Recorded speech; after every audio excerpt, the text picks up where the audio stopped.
Bonjour à tous, c'est Crypto Kaiser, ravi de vous retrouver pour ce nouveau Kaiser News, le numéro 108. Alors aujourd'hui il sera assez rapide ce Kaiser News. Bitcoin performe, Ethereum déçoit, nous allons voir tout ça. Nous allons voir également les cryptos qui performent, quelques projets crypto intéressants, les cryptos potentiels, l'actualité, les graphes, etc. Je vous propose de démarrer dès maintenant, on y va.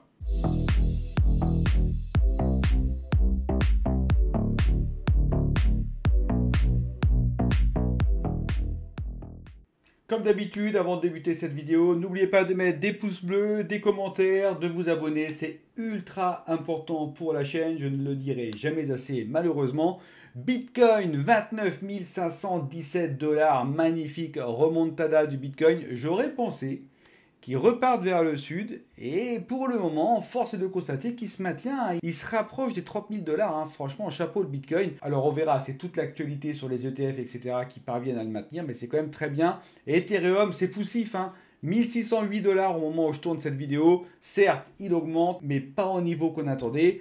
La capitalisation du coup du marché global crypto à 1h du matin, pour rappel, je ne m'intéresse qu'aux clôtures journalières et hebdomadaires, 1132 milliards de dollars. Nous sommes toujours au-dessus des 1100 milliards de dollars. La variation par rapport à la dernière clôture journalière est de plus 0,86%, ce qui fait sur la semaine plus 3% d'augmentation pour le marché crypto global, ce qui est quand même une très bonne semaine. Vous en conviendrez. Le Bitcoin, lui, sur une journée, il a fait plus 1,23%, mais sur la semaine, plus 5,55%. C'est quand même très important.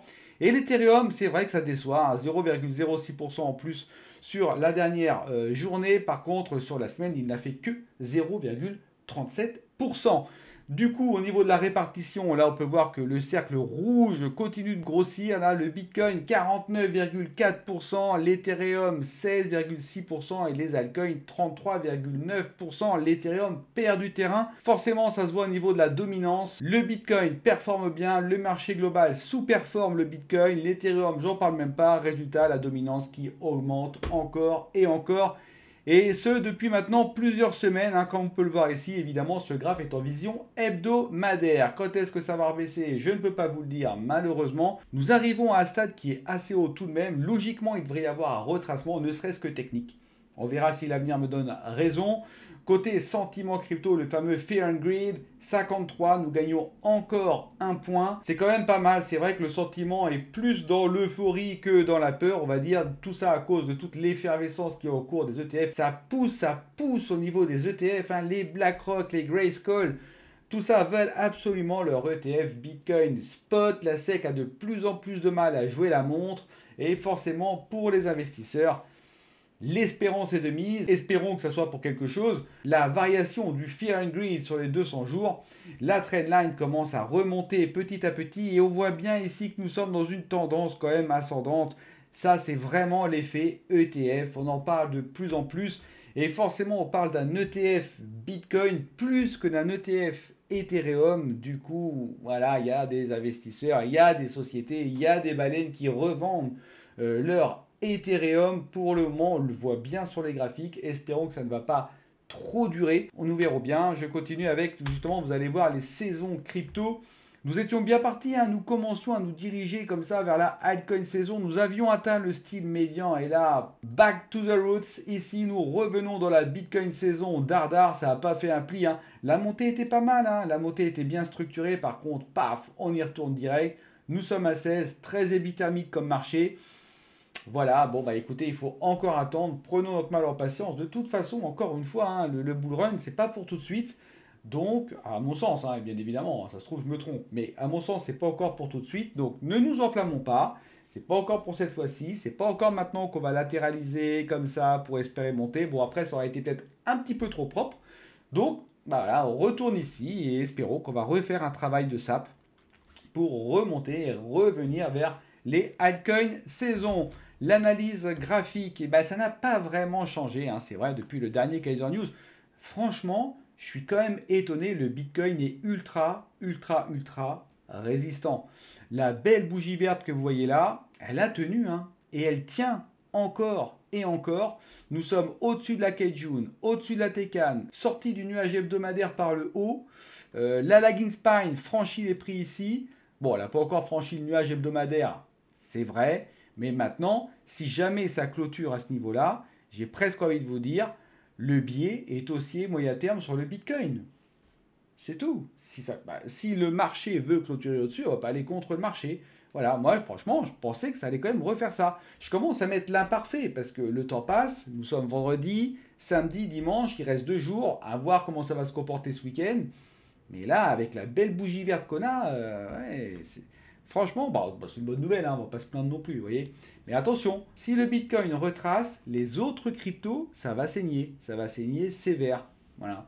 Ensuite, côté calendrier économique, évidemment, les chiffres de l'inflation, c'est ici le CPI, year to year, en Europe, 4,3%, conforme à ce qu'on attendait. Nous étions à 5,2%. Résultat, tout à fait, l'inflation diminue de 0,9%, ce qui est quand même pas mal.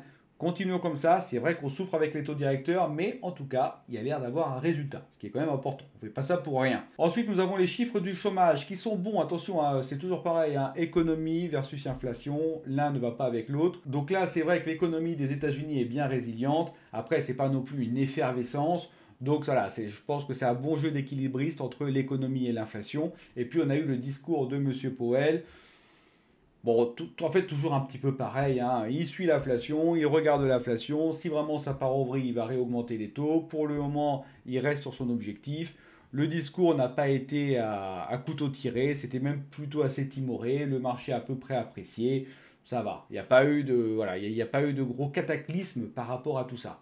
Et puis évidemment, dans les news, bon, c'est marqué un peu partout, mais c'est vrai, c'est les ETF. On peut dire ce qu'on veut, ce sont les ETF. Grayscale qui a refait une demande à la SEC pour son ETF Bitcoin Spot, une demande allégée, de même que BlackRock. Les deux là, ils poussent. Beaucoup d'observateurs disent que la SEC ne pourra pas comme ça tenir très très longtemps. Les gens sont optimistes sur les ETF Spot Bitcoin. C'est vrai qu'on parle plus de Bitcoin que d'Ethereum, même s'il y a également des ETF Ethereum.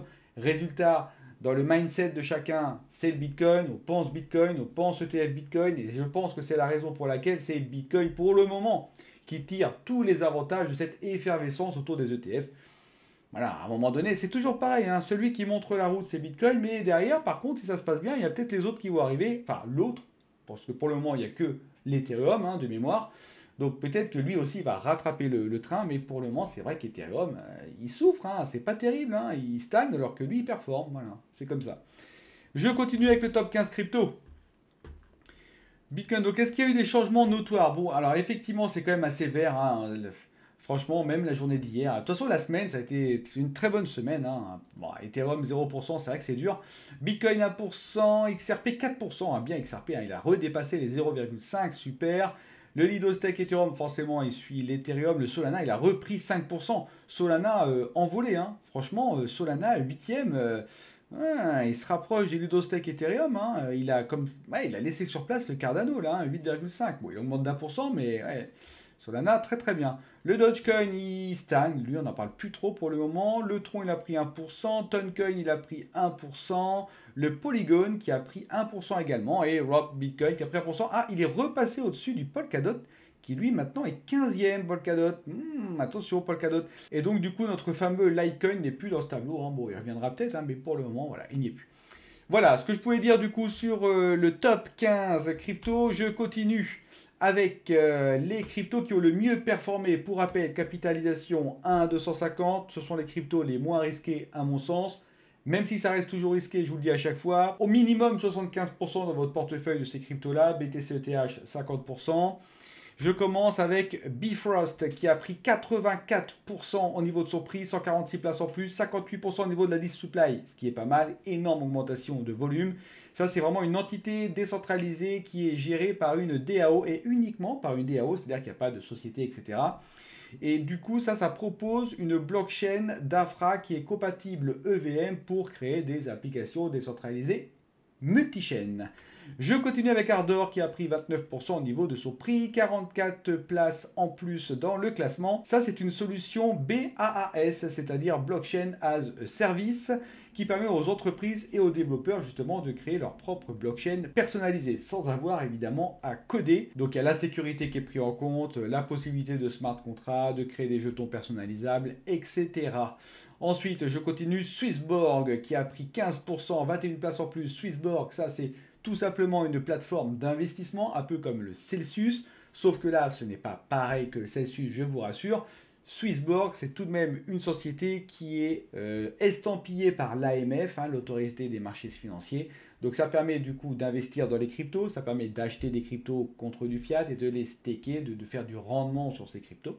Ensuite, nous avons sur les 7 derniers jours, c'est CryptoPowerCoin qui a pris 996%. C'était lui le token sur lequel miser 254 places en plus. Ça, c'est un meme coin qui se vante d'être pour la cause animale. Alors, j'ai regardé, il faut quand même se méfier, hein. Les dons caritatifs, etc., c'est prévu en 2025. Avant, il y aura le token qui va être mis en place, etc., machin, tout ça. Donc, et puis, en plus, tout ce qui est dons caritatifs, etc., c'est déjà en place, hein. Le Dodge, eux, et tout comme le Shiba Inu, hein, de mémoire, ils proposent déjà de faire des dons au refuge, etc. Donc lui, voilà, il met vraiment l'accent dessus, le CryptoPowerCoin, et c'est vrai que ça a bien marché, hein, 1000% quasiment en x10. Bravo, bravo. Ensuite, l'Orbs qui a pris 66 places, 80% au niveau de son augmentation de prix. Ça, c'est une plateforme blockchain qui est hybride. C'est-à-dire qu'on va tirer parti des avantages de la blockchain publique qui sont la décentralisation et la sécurité, et également de la blockchain privée qui est justement l'évolutivité et le contrôle des données. Elle est évidemment compatible EVM et c'est plutôt dédié aux entreprises. Ensuite, nous avons Bifrost, j'en ai déjà parlé. Allez, je vais continuer avec les tokens jaune-orange, capitalisation 251 à 800, pas plus de 15% dans votre portefeuille, vous le savez, mais je vous le redis. Nous commençons avec le Verus Coin qui a pris 81% au niveau de son prix, 156 places dans le classement. Ça, c'est un protocole décentralisé multichaîne, hein, qui permet justement la création de blockchain public as a service, PBaaS. Ça veut dire quoi? Ça veut dire que n'importe qui peut lancer sa propre blockchain personnalisable, interopérable. C'est pour un usage public-privé. On peut également créer des tokens, des identités numériques, et ça en un seul clic, hein. C'est vraiment le summum, hein. C'est-à-dire qu'on lance une blockchain en double-cliquant sur un bouton, et puis c'est parti. Donc parfait. Ensuite, nous avons le Open Exchange Token qui a pris 54%, 115 places dans le classement en plus. Un display un peu faible, hein, 39%. 272% au niveau de l'augmentation de son volume, hein, ce qui est quand même très bien. Ça, c'est un exchange décentralisé qui a été fondé par 3AX, pour ceux qui ne connaissent pas, c'était le fonds spéculatif qui a fait faillite lors de l'effondrement de Terra Luna. Je pense que beaucoup s'en rappellent, beaucoup y ont laissé des plumes. Moi aussi, je vous le dis, hein, vous n'êtes pas seul. Je suis là aussi à avoir perdu des plumes. Et donc c'est créé par eux et également par Coinflex. Et donc l'objectif de cet exchange centralisé, c'est d'être entièrement transparent, audité en temps réel. Et c'est-à-dire que chacun pourra regarder où en sont les audits. Il y aura des audits qui seront très fréquents. Donc transparence maximale. Et ça permettra justement de faire du trading crypto, d'actions, de produits dérivés, ainsi qu'un système de négociation de créances crypto. Ils s'y connaissent en créances, hein, notamment 3AX d'ailleurs. Donc voilà la promesse de CC. Et c'est vrai que franchement, il évolue bien ce truc-là, hein, ça marche pas mal. Et puis on a le Kishu Inu, donc ça, inutile de vous dire que c'est un meme coin, il a pris 28%, 58 places en plus. C'est un meme coin avec génération de NFT, on peut farmer, on peut staker également. Voilà, c'est un peu les meme coins nouvelle génération. Ensuite, sur les 7 derniers jours, Starlink, 263% d'augmentation, 384 au niveau du classement. Un indice supply parfait, 100%. Starlink, ça c'est vraiment un métaverse qui est en cours de développement, hein, pour jouer, pour suivre des événements, pour rencontrer des personnes, etc. Donc très social. Ensuite, nous avons le Veruscoin, 117% sur la semaine, 208 places en plus, j'en ai parlé ici. Et puis, évidemment, nous avons Metadium. Metadium qui a pris 85% au niveau de son prix et 142 places en plus avec un indice supply qui est très bon à 85. Metadium, ça c'est vraiment une plateforme dédiée à la gestion des identités décentralisées sur la blockchain, hein. C'est vrai que les identités numériques, la privacy, etc., on en parle de plus en plus. Donc elle vise justement à fournir une identité numérique souveraine et de nouvelle génération. Elle est dédiée pour les entreprises et les particuliers également. Et évidemment, hein, les données privées ne sont pas révélées sans autorisation. Allez, je continue maintenant avec les tokens rouges. Donc petite capitalisation, faites attention, de 801 à 2000, donc pas plus de 10% de votre portefeuille. Je commence avec Kiné Protocol qui augmente encore 270 places en plus, 78%, et puis un énorme gain de volume. Kiné Protocol, ça c'est un DEX qui est multi-chaîne, qui est spécialisé dans le trading de produits dérivés, avec des frais de gaz extrêmement réduits. Et puis il est possible également d'acheter des cryptos depuis des fiat, hein. Moi franchement j'ai été voir, je trouve, voilà, j'étais agréablement surpris, je trouve que c'est bien fait, ça m'a laissé une belle impression en tout cas. Ensuite, on a Carbify, 43%, 103 places en plus, 19%, ah ça c'est un peu faible, hein. C'est comme ici, 20% c'est un peu faible au niveau de l'indice supply. Carbify, ça c'est de l'environnemental, ça permet d'investir dans des arbres cultivés par des habitants, hein, de la forêt amazonienne. Alors vous allez me dire, ah non mais ça on peut pas savoir, voilà c'est encore un peu bizarre. Bon, c'est vrai qu'en général ces trucs-là on peut pas savoir, on peut pas se voir la face. Est-ce que vraiment ils ont planté des arbres? Est-ce que vraiment notre argent sert à ça? Ça c'est toujours un peu délicat, mais ce projet-là, il a été certifié par Earthhood, qui est un traité environnemental international des Nations Unies. Et donc, ça permet de gagner des tokens à CO2. Et ces tokens-là pourraient être dépensés dans un jeu de stratégie multijoueur environnemental. Donc, les idées sont bonnes, effectivement. Le fait qu'il soit estampillé Earthhood, ça aide beaucoup. Donc voilà, on va voir, 134% quand même, hein, à voir. Après, on a PP2, bon, ça c'est notre fameux meme coin, hein. PP1 a fonctionné, donc ils vont sortir PP2, ils l'ont déjà sorti. Je suis sûr qu'ils sont en train de réfléchir à PP3, 4, 5, 6 et 7. Donc pour le moment, le 2, eh bien le 2, ça fonctionne, hein, 122% en plus, 333 places en plus. Et puis Kiné Protocol, j'en ai parlé là-haut. Je continue maintenant avec les tendances, hein, c'est toujours important. Nous ne sommes pas encore au bull run, à mon sens, on a encore 6-7 mois à attendre. Mais du coup, c'est bien de s'imprégner des catégories crypto, de voir les grands mouvements, les vagues, etc. Donc ici, ce sont les 15 catégories avec la plus grosse capitalisation. On a évidemment les layers 1, tout ce qui est blockchain d'infrastructure, 840 milliards de dollars, mais évidemment, il y a le Bitcoin et Ethereum dedans. Les stablecoins qui sont en deuxième place. Les exchanges centralisés, hein, qui sont en troisième place, qui occupent quand même 44 milliards. Hein. C'est quand même pas du tout mort, hein, les exchanges centralisés, rassurez-vous. Les liquid staking tokens juste derrière. Les mêmes coins en cinquième, les NFT, les Layer 2 en septième position, qui ont bien perdu, hein, 9,1% quand même, faut le savoir. Donc ça, c'est une variation sur les 15 derniers jours, hein, je vous le rappelle quand même. Ensuite, nous avons les DEX qui ont perdu 7%, c'est pareil, ils sont quand même en retrait, eux. Le gaming qui augmente, hein, le gaming, c'est vrai qu'on en parle de plus en plus du gaming. Le yield farming, c'est vrai, on en parle un petit peu moins. Metaverse, c'est stable. Les oracles, les privacy coins, ça a toujours le vent en poupe, hein. On a toujours besoin de récupérer des données du monde réel pour les remettre dans les applications décentralisées, et le privacy avec tout ce qui se passe en ce moment, on a besoin de privacy, donc c'est la raison pour laquelle ça augmente. Les AMM diminuent un petit peu et les wrap tokens, ça on en aura toujours besoin lorsque les blockchains ne sont pas interopérables. Sinon les catégories les plus performantes, hein, sur les 14 derniers jours, celles qui ont le plus performé, nous avons les bots Discord, hein, 54,76% en plus, c'est énorme quand même. Elles sont 44e, ce qui est pas mal. Ensuite les Real World Assets, on vous en parle depuis très longtemps. C'est vrai que ça marche également très bien, les makers et compagnie. Elles sont 28e, 17% en plus. Les NFT Marketplace, peut-être que ça recommence à frémir un peu, les NFT, mais j'y crois pas trop pour le moment. Bon, en tout cas, 6,4%. Les wallets, Trust Wallet et compagnie. C'est vrai que dans les derniers Kaiser News, j'en avais présenté pas mal de wallets, je me rappelle. Et puis, les protections MEF, tiens, ça c'est intéressant, c'est tous nos MEF free, etc. 5%, ça peut être que bien, hein, évidemment, parce que nous, pour rappel, moi en tout cas, j'ai encore un petit peu de mes free, j'aimerais bien les revendre, et donc c'est bien que ce genre de catégorie augmente. Crypto les plus recherchés sur CoinGecko au niveau mondial sur la journée d'hier. Hourglass, donc ça c'est un incubateur de projets crypto. Ensuite on avait le Crypto Coin, ça j'en ai parlé, effectivement il a tellement bien pumpé, ça s'explique. Et puis on a Injective, ça c'est un écosystème Web3 qui est basé sur Cosmos Atom. Malheureusement l'Atom pour le moment c'est compliqué, hein. Ça c'est dur. Mais bon voilà, basé sur le Atom Cosmos et qui est dédié à la création d'applications financières, donc DeFi, sur évidemment l'environnement Cosmos. Je continue maintenant avec les tokens à potentiel. Alors, le générateur, qu'est-ce qu'il nous a? Donc, WinAir Protocol, hein, toujours premier, hein, franchement, c'est pas mal. Il a pris encore 6%. Hein. Mon petit WinAir Protocol, bon, ça fait longtemps que je vous en parle. Voilà, bon, après, c'est vrai qu'il consolide depuis pas mal de temps, mais il est pas mal du tout, hein, ce petit token. C'est du gambling. Voilà, les jeux de casino, etc.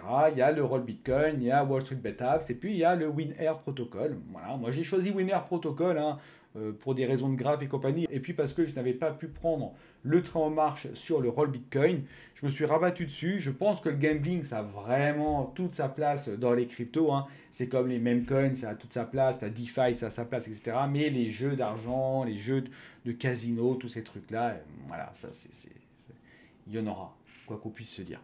Ensuite, Ben, ça c'est quoi Ben? Ça c'est un petit meme coin, Ben 83%. À lui, du coup, ça fait quand même pas mal de temps qu'il est en train de performer. Le Ben d'ailleurs, c'est Ben 2, celui-ci. Et puis on a le Jesus Coin, hein. C'est vrai que j'en parle beaucoup du Jesus Coin, hein. Il a encore pris, encore pris. Alors il y a une petite erreur d'ailleurs, hein. Là c'est pas le supply, hein, c'est la variation de prix d'ailleurs. Il faudra que je le corrige ce truc-là. Donc 53% en plus, hein, voilà, super. Jesus Coin. Hein. Voilà. Les mêmes coins, hein, les mêmes coins, comme je vous le disais, ça fait partie des cryptos. Et donc là, ça, on l'a encore sous les yeux, hein, encore deux qui ont été choisis par l'algorithme de génération et de recherche de crypto à potentiel, qu'on a choisi deux. Smartdex, voilà, il continue son ascension, Smartdex. Hein. Il suit le Bitcoin, hein, le Bitcoin performe, Smartdex derrière en embuscade performe, remonte la pente également. Il avait retracé techniquement, il revient à la charge.